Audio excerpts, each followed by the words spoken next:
So I'm in Missouri, that's right. Missouri Outdoor Communicators president. I know that excites everyone. Well, okay, maybe just me. But you know what? Missouri, they are so passionate about conservation. Happen to run into David, right? Part of our culture. Tell them a little bit about conservation and this passion you guys have. Well, I'm thrilled to do that. This started a long, long time ago.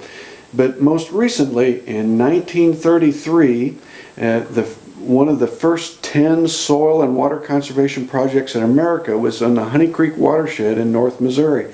And this was at a time at the end of the Dust Bowl, the end of the Great Depression, when our land had been just wooled over by people desperate to make a living from that land and to try to survive. And some people even then thought, we've got to look beyond this and to figure out what we will do in the future to recapture some of the natural resources that we enjoy and to care for those to pass on to the generations that come after us. Right. So this is a long history. September 10th, 1935, 75 people got together at the Tiger Hotel in Columbia, and they came up with an idea to create their own agency. Right. And through initiative petitions that they distributed all over the state, they got it on the ballot, and they created the Missouri Conservation Commission as a separate agency that would have responsibility for forest, fish, and wildlife. There are lots of organizations, in fact almost every organization speaks up for people and their interests and rights, but we thought as Missourians that there needed to be a voice for forest, fish, and wildlife, and so this agency was created for that purpose.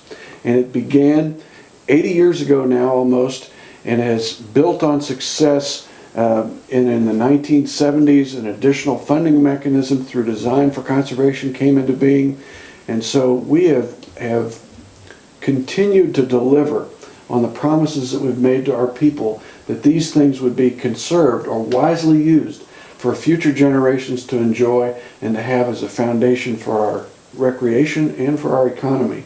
And we've done a great job with that here in Missouri, and I'm very excited about it.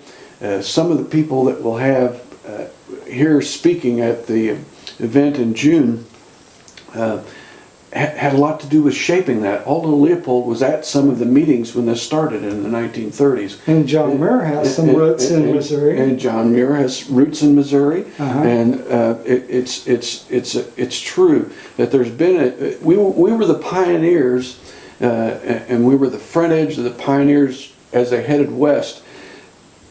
We were the first people in our country to deal with what do you do next? How do you learn to live together and to compromise and to still make a place for forest, fish, and wildlife?